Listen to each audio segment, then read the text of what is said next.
self-discipline. The word itself often conjures images of unyielding will, of forcing yourself through discomfort, of a relentless internal battle against your own nature. We admire those who possess it, often believing they are simply born with an inherent strength we lack, a gift bestowed upon a lucky few. But this popular understanding, while partially true, misses the deeper, harder truth. It overlooks the subtle mechanisms at play, the hidden traps that ensnare most sincere attempts, and the profound liberation that true self-mastery actually offers, a freedom far greater than mere resistance to temptation. What if much of what you've been taught about self-discipline is fundamentally flawed? What if the very methods you use to cultivate it are secretly sabotaging your efforts, leading to predictable cycles of brief success, followed by burnout, self-reproach, and, eventually, giving up? This isn't merely about resisting a sugary treat or pushing through a tough workout. It's about understanding the very architecture of your will, the currents that move your choices, and learning to reshape that inner landscape with intention and deep wisdom. Today we will dismantle the pervasive myths surrounding self-discipline and reveal the timeless Stoic path to genuine inner strength, a path that is not about brute force, but about profound understanding and strategic self-management. There is a pervasive, hidden problem in how most people approach self-discipline, a subtle flaw that dooms their efforts before they even begin. They mistakenly believe self-discipline is solely about doing more effort, more hours, more grit, more forcing themselves to undertake new, difficult tasks. They see it as an additive process, adding new habits, adding new commitments, adding more pressure onto an already strained existence. The unspoken assumption, almost an article of faith, is that if they just try harder, push themselves further, or accumulate more responsibilities, they will somehow magically become more disciplined individuals. This approach often leads to exhaustion, not mastery. But true Stoic self-discipline often begins not with doing more, but profoundly with subtracting.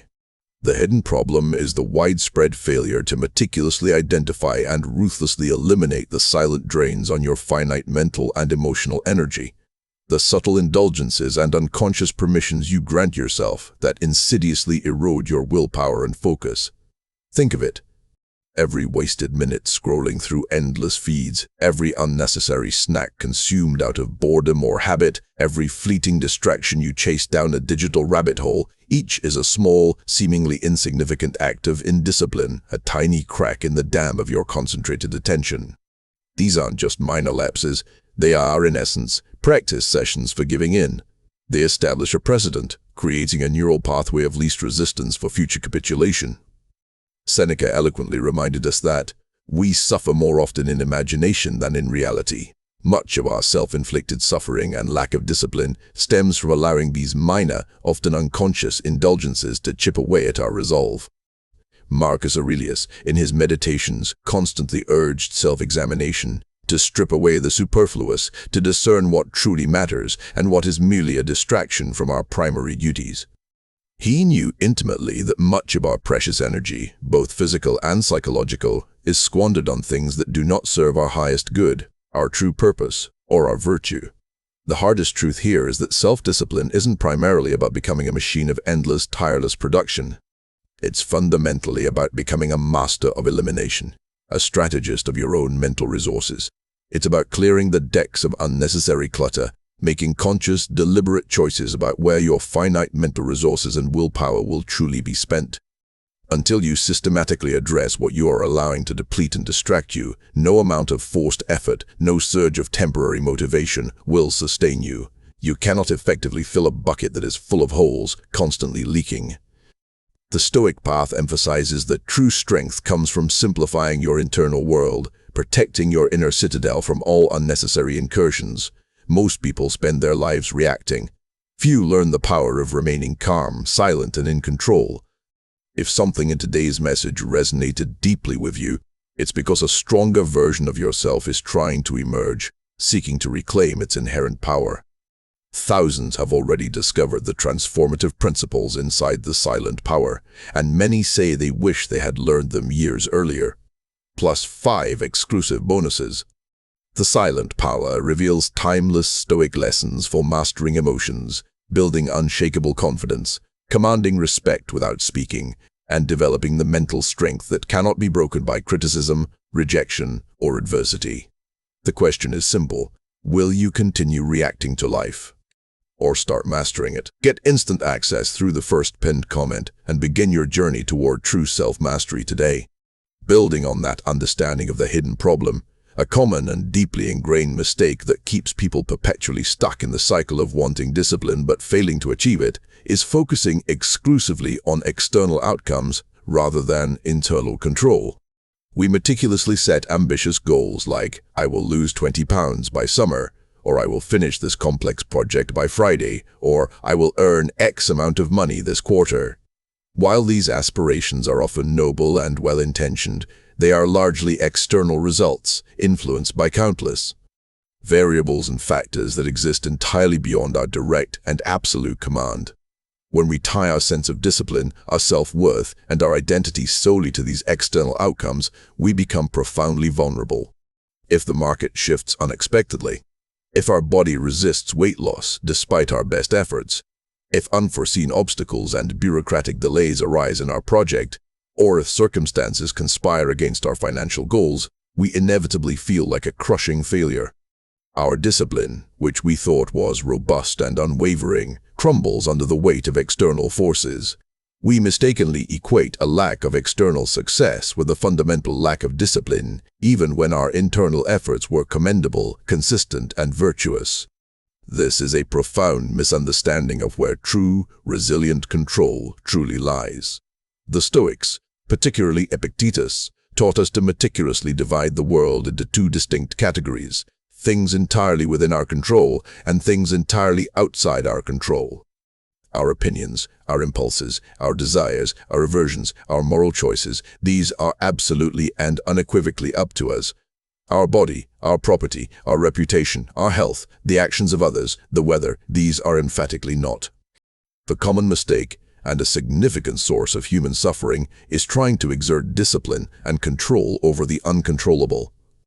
We expend immense, valuable energy trying to force the external world to conform to our individual will, rather than wisely directing that energy to the one domain where it makes an absolute, unshakable difference: our own inner choices, judgments, and actions. This misguided effort is a futile battle that inevitably leads to frustration and a sense of powerlessness. True self-discipline, from a Stoic perspective, is not about straining to force external results to bend to your desires.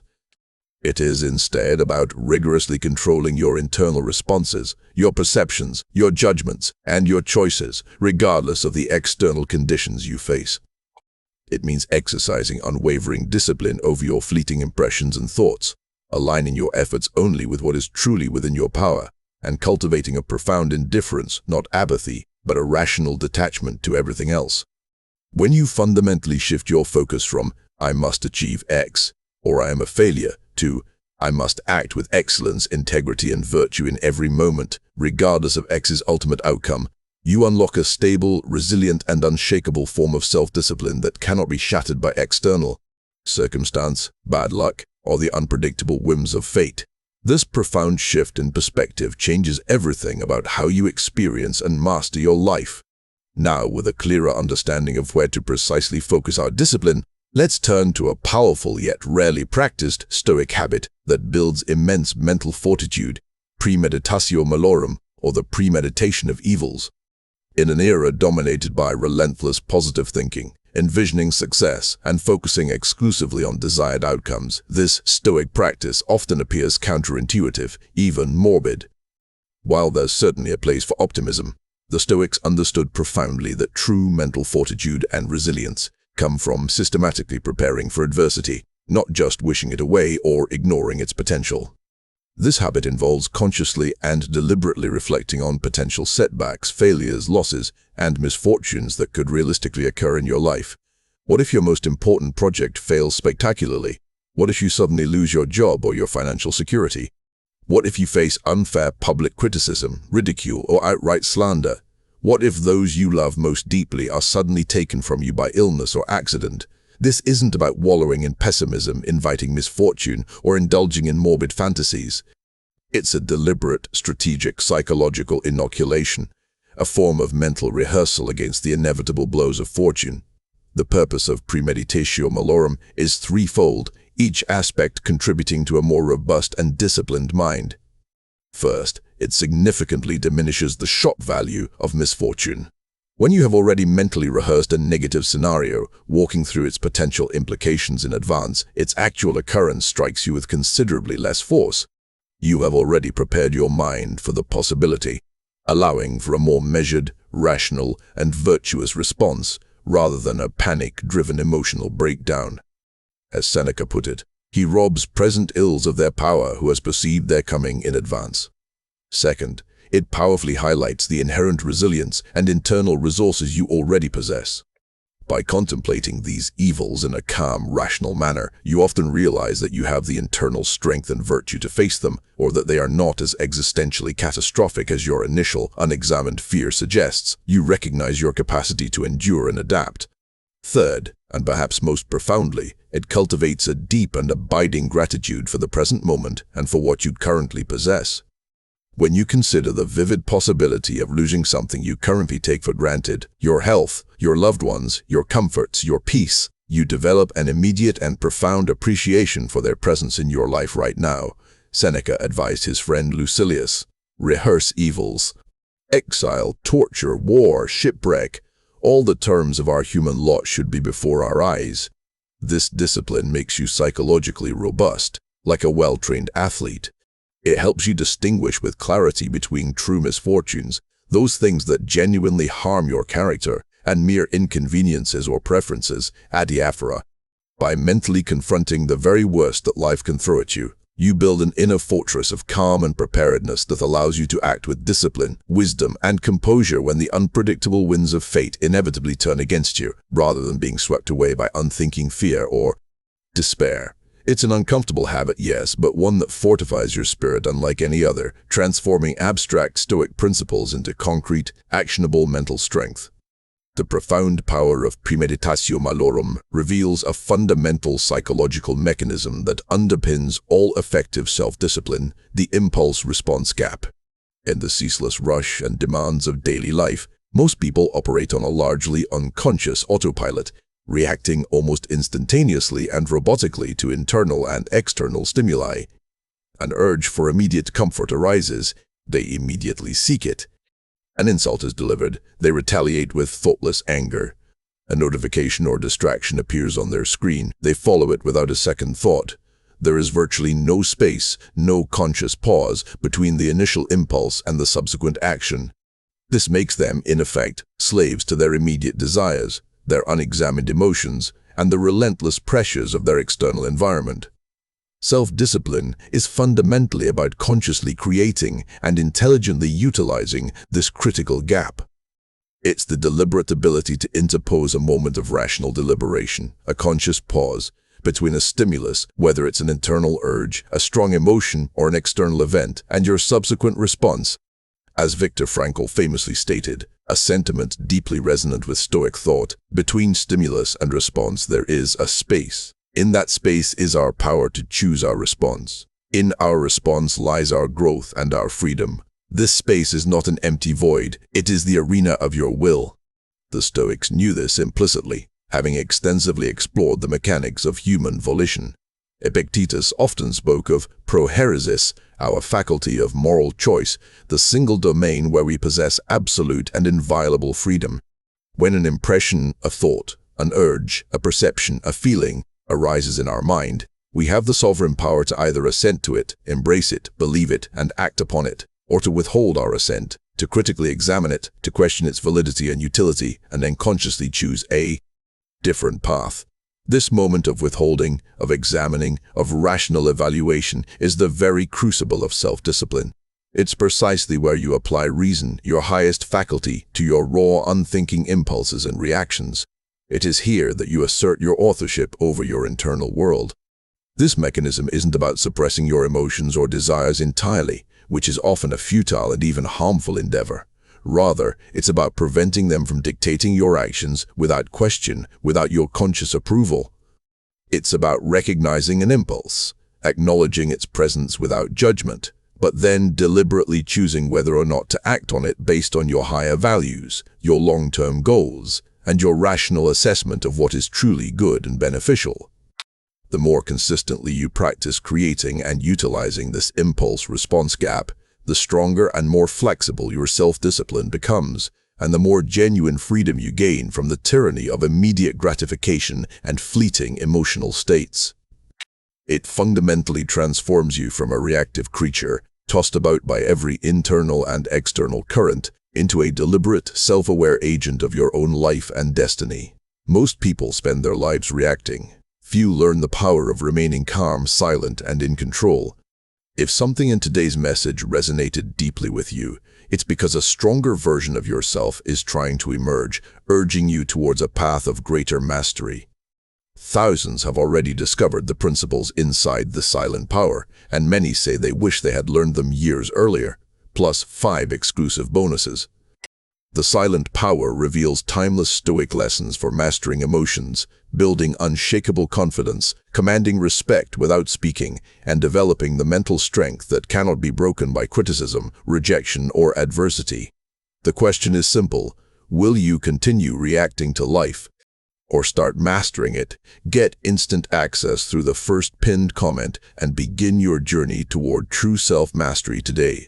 To truly grasp the proactive, almost anticipatory nature of Stoic self-discipline, consider the often-cited practice of Seneca, one of the most prominent Roman Stoics. Seneca was immensely wealthy and influential, advisor to emperors, enjoying the full spectrum of Roman luxury and comfort. Yet, despite his opulent circumstances, he deliberately subjected himself to regular, chosen periods of self-deprivation, a practice he considered essential for true mental fortitude. He would, for example, consciously choose to live on coarse, simple food, wear basic, rough clothing, and sleep on a hard bed for several days at a time.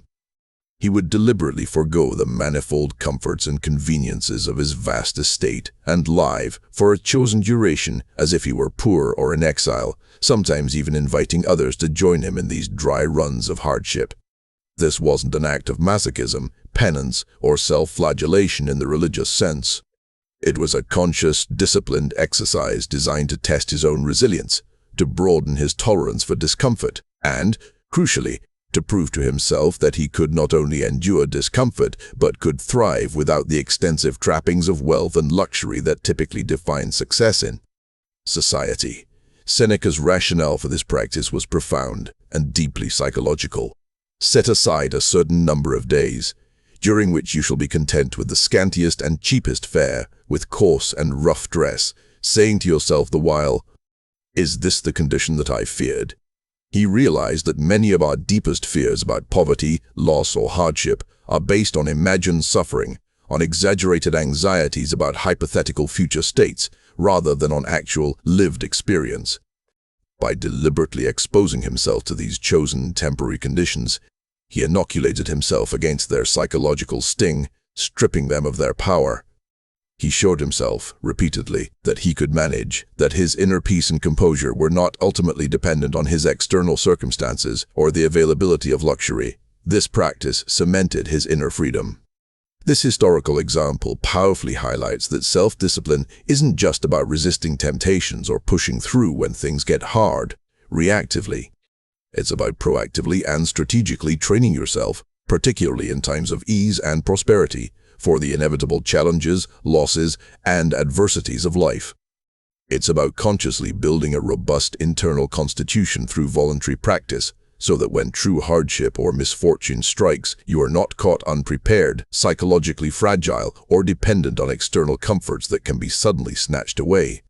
Seneca cultivated a discipline that profoundly freed him from the tyranny of external fortune, making him the undisputed master of his own internal state, regardless of what the unpredictable world threw at him. This is a far deeper, more strategic, and more liberating understanding of self-discipline than mere brute willpower or reactive resistance. Now, for a practical exercise that can immediately begin to integrate these potent Stoic insights into your daily life, transforming abstract principles into tangible action. It's a powerful method for cultivating self-discipline, not through grand, overwhelming gestures, but through consistent, intentional self-assessment.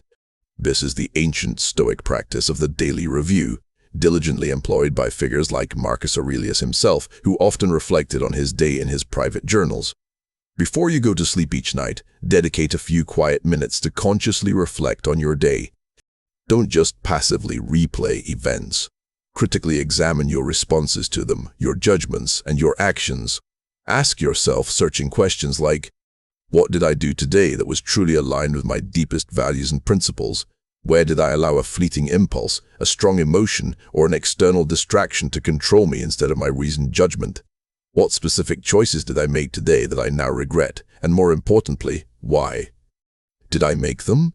Where could I have exercised more patience, more kindness, more courage, or more temperance in my interactions or tasks? Did I react emotionally to something that was not truly within my sphere of control, thereby wasting energy and disturbing my peace? What did I learn about myself today? About my patterns, my triggers, and my areas for growth? This isn't about wallowing in self-condemnation or beating yourself up for imperfections. Instead, it is a detached, rational process of self-correction, much like a seasoned general reviewing the day's battle plan and execution. You are creating that essential impulse-response gap in retrospect, analyzing your past actions and understanding the underlying mechanisms and choices behind them. By consistently reviewing your performance against your own internal standards of virtue and reason, you become intimately and acutely aware of your recurring patterns, your specific weaknesses, and your nascent strengths. This self-knowledge is the foundation of change. Over time, this diligent daily ritual builds an internal monitor, a quiet, discerning observer that starts to influence your decisions in the moment. You begin to anticipate your own common mistakes, recognizing the warning signs of an impending lapse in judgment or discipline, and you develop a greater capacity to choose wisely, even under pressure. This regular, meticulous self-audit sharpens your awareness, refines your will, and turns abstract concepts of virtue and control into concrete, actionable insights for tomorrow. It is through this diligent daily introspection, this honest conversation with yourself, that your self-discipline becomes less a constant struggle against an inner adversary and more a conscious, informed, and graceful dance with life's challenges, a testament to your growing wisdom. Ultimately, the hard truth about self-discipline leads to a profound and enduring identity transformation. It moves you far beyond the superficial idea of self-discipline as a burdensome chore or a tiresome series of sacrifices, and instead reveals it as the ultimate expression of self-respect, integrity, and authentic freedom. It's not merely about doing what you hate or forcing yourself through unpleasant tasks. It's about becoming the person you admire, the person you are truly capable of being, the virtuous agent of your own life. When you consistently choose reason over impulse, when you proactively prepare for adversity, when you diligently focus your precious energy on what is truly within your control, you are not merely performing isolated disciplined acts. You are actively sculpting your very character, stone by careful stone. You are declaring, through your consistent choices, that you are not a helpless pawn of your desires, your fears, or external circumstances, but a deliberate, sovereign agent of your own destiny. This transformation is about cultivating an inner state where discipline is not a constant, exhausting fight, but a natural, effortless outflow of who you have consciously chosen to be. You embody your principles. The Stoic journey of self-discipline is, in its deepest sense, a journey towards radical self-authorship. You are writing the script of your life with intention, wisdom, and virtue, rather than letting external forces or fleeting, unexamined urges scribble haphazardly on the pages. It's an awakening to the profound fact that true freedom isn't the absence of constraints, but the internal capacity to wisely choose your response within those constraints, no matter how severe. This empowers you to stand firm, calm, and resolute in the face of chaos, commanding respect not through outward display or aggression, but through an unshakable inner poise and moral consistency. You become a person whose word is trusted because your actions are consistently aligned with your declared values. You become a person who faces life's inevitable challenges, not with dread or despair, but with prepared equanimity and quiet confidence. This, my friend, is the silent, formidable power that true self-mastery ultimately bestows. If this exploration into the deeper truths of self-discipline resonated with you, I encourage you to delve further into these timeless principles. Leave a comment below sharing what hard truth about self-discipline struck you most profoundly today. Your insights not only enrich our discussion, but also contribute to a growing community of like-minded individuals seeking genuine personal growth. And if you found value in this discussion, please take a moment to give the video a like and consider subscribing to the channel for more wisdom that can profoundly reshape your life, guiding you towards greater clarity and resilience. Most people spend their lives reacting. Few learn the power of remaining calm, silent, and in control. If something in today's message resonated deeply with you, it's because a stronger version of yourself is trying to emerge, urging you towards a path of greater mastery. Thousands have already discovered the principles inside the silent power, and many say they wish they had learned them years earlier. Plus, 5 exclusive bonuses. The silent power reveals timeless Stoic lessons for mastering emotions, building unshakable confidence, commanding respect without speaking, and developing the mental strength that cannot be broken by criticism, rejection, or adversity. The question is simple. Will you continue reacting to life, or start mastering it? Get instant access through the first pinned comment and begin your journey toward true self-mastery today.